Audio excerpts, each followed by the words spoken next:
Sir, you'll need to step aside. We're not authorized to delay boarding for an urn. That's what the gate agent said, as the older man in worn jeans, flannel shirt, and an Army veteran's cap cradled the small wooden box in both hands. No dress blues, no medals, just a tired face and a quiet mission. Passengers glanced uninterested, but one man sitting at the far end of the terminal in a pressed uniform stood up. He didn't say a word, he just walked forward, and within minutes, no one else in uniform remained seated, if that gave you chills. Comment. Respect for those who still carry their brothers home without needing to say a word. Hank Miller, 68, wasn't wearing a uniform, he hadn't in years, but the dog tags around his neck hadn't moved since 71. They rested against his chest beneath his faded flannel shirt, a constant reminder of promises made and kept. That Wednesday morning, he boarded a connection flight from Denver to Philadelphia with a small wooden box, the remains of Private First Class Jeremy Knox, the son of a fellow soldier. The kid Hank had promised to bring home if anything happened. I'll watch out for him. Hank had vowed to Jeremy's father, his old platoon buddy Mike Knox. 6 months ago, Mike had been too ill to see his son off to basic training. The same way you watched out for me in the jungle, Jeremy had died in a training accident at Camp Pendleton. No war, no press, no flags at half-staff across a grateful nation, just a tragic mishap during a routine exercise that left a family shattered and a promise that needed keeping. But to Hank, it still meant everything. A soldier's word never expires at the layover gate in Chicago O'Hare, after a 2-hour delay had already stretched his journey. Hank stood quietly at the counter. His knees ached from sitting too long, his back stiff from the uncomfortable airport chairs, but his grip on the urn never wavered. "Just want to make sure this gets boarded first," he said, holding the urn with a gentle reverence that spoke volumes. "It's a fallen Marine." The gate agent, young harried by the day's delays, focused on her computer screen, barely looked up. "We're not holding the flight for a box, sir. All passengers board according to group number." "He's a Marine," Hank said softly, his voice roughened by age, but steady with conviction. "Private First Class. It's not a casket or a flag-draped coffin. We don't make exceptions for ashes, sir." Her tone suggested this was policy, not personal, but the dismissal stung. "Nonetheless, you'll need to step aside. Group 1 is boarding. People." Stared a teenager waiting nearby, snickered to his friend, an executive in a tailored suit, checked his watch impatiently. A mother hushed her curious child. Hank nodded, stepped back from the counter. He wouldn't argue, wouldn't make a scene that wasn't his way. Never had been, even when the world had treated him with far worse.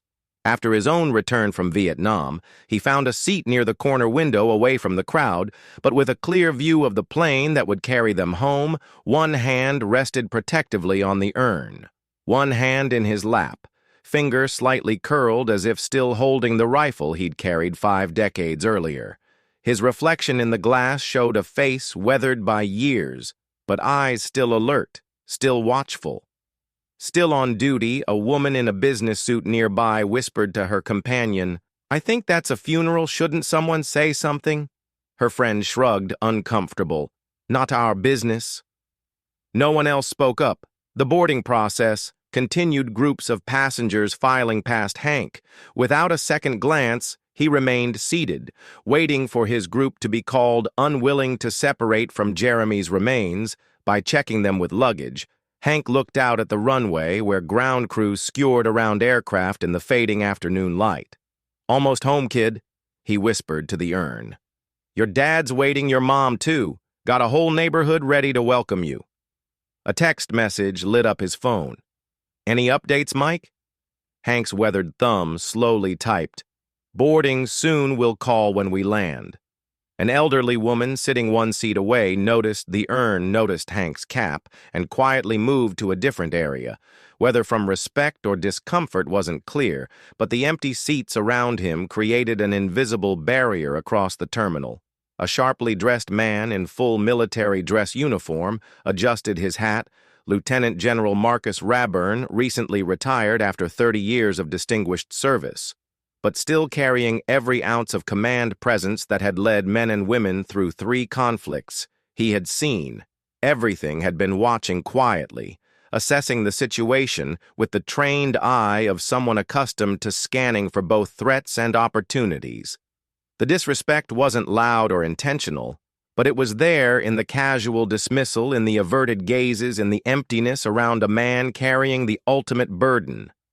Rayburn stood no hesitation, no uncertainty, just fluid motion, born of decades of decisive action. He walked over to where Hank sat his polished shoes, clicking precisely on the terminal floor. "Private Knox?" he asked, his voice pitched only for Hank to hear. Hank looked up, surprised that anyone knew the name. "Yes, sir. Friend of the family you served. First cab, Vietnam, nothing special." Rayburn's eyes flickered to the outline of dog tags visible beneath Hank's shirt. "Then he's not traveling alone. He's traveling with a brother." He turned toward the gate agent. "Moving with purpose, agent. I need a word." The woman looked up, startled by his approach. "Sir, I can help you after we complete boarding. That's not a request," Rayburn said, voice firm, but not raised. "And that man," he gestured toward Hank, "is not just carrying luggage, he's performing a military escort. You don't delay him, you escort him. Sir, our policy clearly states, I'm familiar with your airlines. Policy on military remains. Young lady, Section 4, Paragraph 3, clearly provides for dignity and precedence. I suggest you review it." Silence fell across the immediate area as passengers sensed the gravity in Rayburn's tone. The gate agent's fingers flew across her keyboard, checking the reference policy. Her face changed as she found it. I apologize, sir." "I wasn't aware." Rayburn didn't wait for her to finish. He turned, surveying the terminal with a practiced eye. He spotted what he was looking for, scattered throughout the waiting area in various gates and seating areas. Men and women in uniform, some active duty heading to assignments, some reservists returning home, National Guard members, fresh recruits, seasoned officers. He stepped to the middle of the terminal and said one word, "Attention." His voice carried without shouting a command ingrained in every service member's consciousness. Throughout the terminal, heads turned, bodies straightened. Every soldier, Marine, airman, and sailor in uniform stood instinct and training, overriding whatever they had been doing moments before. Some from the boarding line stepped aside, some from arriving. Gates paused their journeys. A young female lieutenant sat down, her coffee. A grizzled master sergeant ended his phone call mid-sentence. 2 Air Force cadets stopped their conversation. Travelers went still as military personnel formed 2 silent rows along the path to the gate, a human honor guard materializing from the chaos of the busy airport, and suddenly Hank Miller was no longer invisible, no longer just an old man with a box. The entire terminal had transformed around him, revealing a truth that had been there all along, that some burdens are sacred, some missions transcend convenience, and some promises must be witnessed to be fully understood.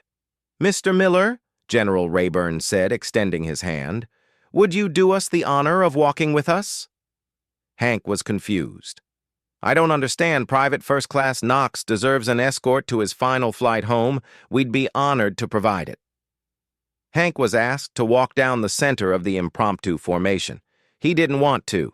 His eyes darted around at the sudden attention, uncomfortable with the spotlight after decades of quiet anonymity. "I'm just a promise keeper. This isn't necessary." Rayburn's voice softened. "That's the highest rank there is, sir? A promise keeper?" The gate agent, now understanding the situation, had notified the flight crew. The boarding process paused as Rayburn gently guided Hank toward the formation. As Hank walked, urn cradled securely against his chest, every uniformed person saluted the gesture, rippled down the line like a wave. Precise, respectful, unwavering. No music played, no words were spoken. Just the sound of boots clicking together and the ambient noise of the airport fading to a hushed backdrop. Travelers watched from the periphery, many recording with phones, others simply bearing witness. A businessman removed his hat. A teacher knelt beside her students, whispering explanations. An elderly veteran in a wheelchair raised his trembling hand in salute. The weight of the moment was palpable, not in grandiose gestures, but in the silent recognition of sacrifice that transcended generations' political divisions and the petty inconveniences of travel. When Hank reached the jetway entrance, the aircraft's captain stood outside, having been alerted by the gate crew. "Mr. Miller," he said, extending his hand. "I'm Captain Reynolds. The cockpit is yours for boarding. We don't let heroes board in silence." Hank shook his head, embarrassed by the attention. "I'm no hero, Captain, just doing what anyone would do. Maybe not the pilot said, his own military background evident in his bearing, but you brought one home that makes you both worthy of respect once aboard and settled in his seat."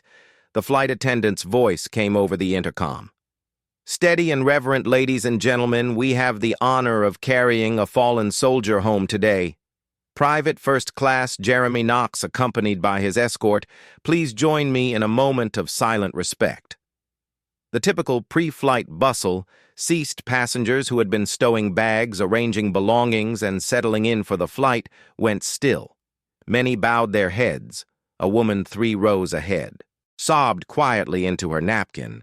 A businessman who had seemed irritated by the boarding delay now sat with his eyes closed, lips moving in what appeared to be a silent prayer. When the moment ended, applause broke out. Not the pre-functor kind that sometimes greets landing announcements, but something deeper, a recognition of something larger than individual journeys throughout the flight. Attendants checked on Hank, offering him water, coffee. Anything he might need. A first-class passenger sent back his untouched glass of whiskey for the gentleman with the soldier. Others passed notes, sometimes just saying, "Thank you," or "God bless you both."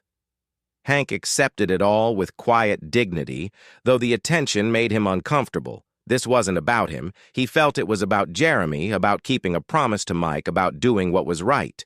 Without recognition or reward after landing in Philadelphia, as passengers waited to deplane, Hank was escorted out first. To his surprise, another formation awaited on the jetway: airport staff, ground crew, and more military personnel. As he emerged from the aircraft, an airport staff member handed him an envelope. Inside was a simple note card with an American flag embossed on the front, to the man who walked his brother home from a grateful nation. It wasn't signed. It didn't need to be. Hank's vision blurred as he tucked the card into his pocket next to the photograph of Jeremy in his dress blues, taken just 3 months earlier at his graduation from basic training at the arrival gate. Hank saw them. Mike Knox in a wheelchair, his wife Sarah standing beside him, both showing the strain of grief, but standing tall behind them, a small crowd of family members, friends, and neighbors had gathered, many holding small American flags. Mike's eyes met Hank's across the terminal. No words needed to pass between them, just a nod of recognition of a promise kept of brotherhood that had survived 5 decades, 2 wars, and countless personal battles. Hank had brought Jeremy home. 1 week later, a news story circulated online. Stranger escorted a fallen soldier alone until he wasn't alone anymore.